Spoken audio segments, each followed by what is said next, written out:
Surabaya, salam semangat dari kami mahasiswa KKN PTN UGM 2021 Desa Bohol dan Desa Petir. Kali ini kami akan membagikan informasi terkait rumah remaja pintar dengan harapan dapat meningkatkan kesadaran dan kualitas kesehatan reproduksi pada remaja. Masalah pada remaja.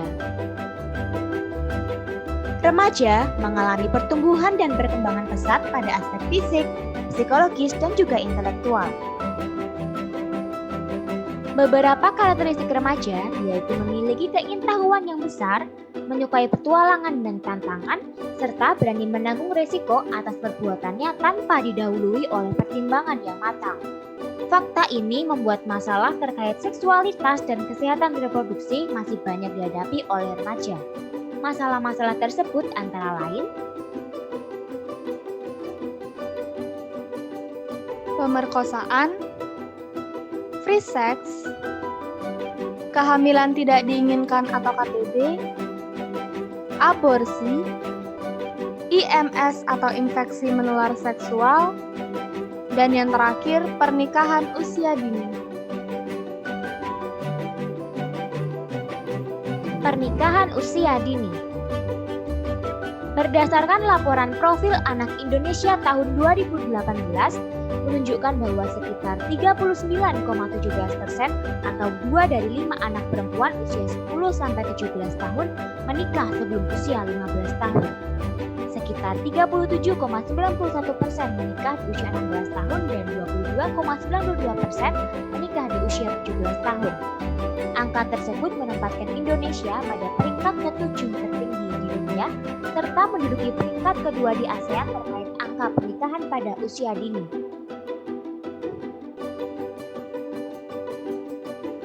Alasan melakukan pernikahan dini adalah untuk menghindari seks bebas. Selain itu juga khawatir jika tidak segera mendapatkan pasangan hingga usia tua, untuk lepas dari kemiskinan, dan yang terakhir faktor lingkungan dan budaya.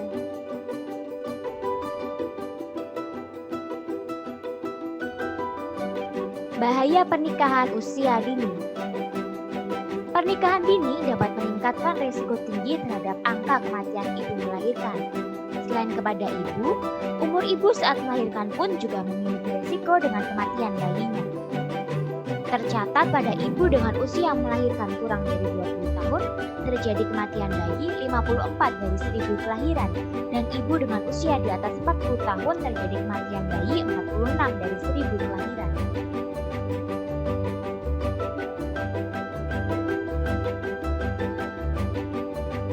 Ada beberapa dampak negatif dari pernikahan dini di Indonesia. Dampak tersebut adalah 56% remaja perempuan mengalami kekerasan dalam rumah tangga atau KDRT. Kekerasan berupa fisik, seksual, psikologis, emosional, serta isolasi sosial yang merupakan akibat dari kurangnya status dan kekuasaan mereka di dalam rumah tangga.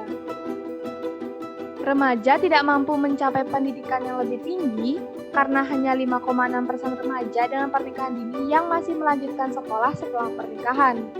Penelitian lain juga menyebutkan bahwa pernikahan usia dini berkaitan dengan kemiskinan dan mengakibatkan berkurangnya akses pendidikan pada perempuan. Kondisi fatal bagi ibu dan bayi karena secara usia, organ reproduksi perempuan usia anak dan remaja belum sepenuhnya matang atau dalam kondisi yang baik untuk melahirkan. Anatomi atau struktur dan ukuran panggul ibu usia remaja masih dalam pertumbuhan, beresiko untuk terjadinya persalinan lama, sehingga meningkatkan angka kematian bayi dan kematian neonatal. Komplikasi saat masa kehamilan.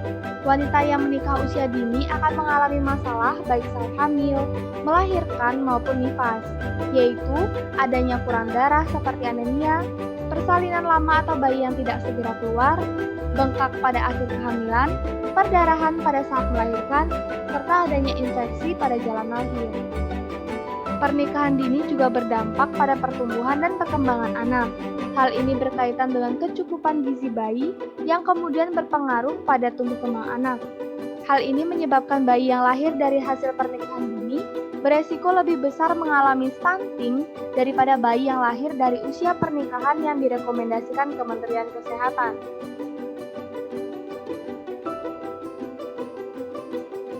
Lalu, bagaimana penanggulangan pernikahan pada usia dini di Indonesia? Yang pertama, meningkatkan pendidikan pada wanita. Hal ini karena wanita yang berpendidikan rendah lebih cenderung melakukan pernikahan pada usia dini. Yang kedua, membuat dan mendukung kebijakan terkait pernikahan dini, khususnya di daerah yang memiliki kasus tinggi untuk pernikahan usia dini. Telah dibentuknya suatu peraturan, salah satunya Undang-Undang Nomor 1 Tahun 1974 tentang Perkawinan, Nomor 4 huruf D, disebutkan bahwa perkawinan di bawah umur harus dicegah. Yang ketiga, memaksimalkan lembaga pemerintah dan swadaya masyarakat.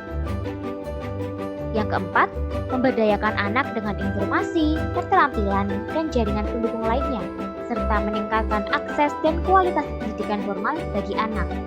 Dan yang kelima, memberi edukasi kepada orang tua mengenai dampak pernikahan usia dini, khususnya terhadap kesehatan ibu dan anak. Sampai di sini bincang-bincang dan pembagian informasi dari kami. Mohon maaf jika ada kesalahan dan banyak kekurangan.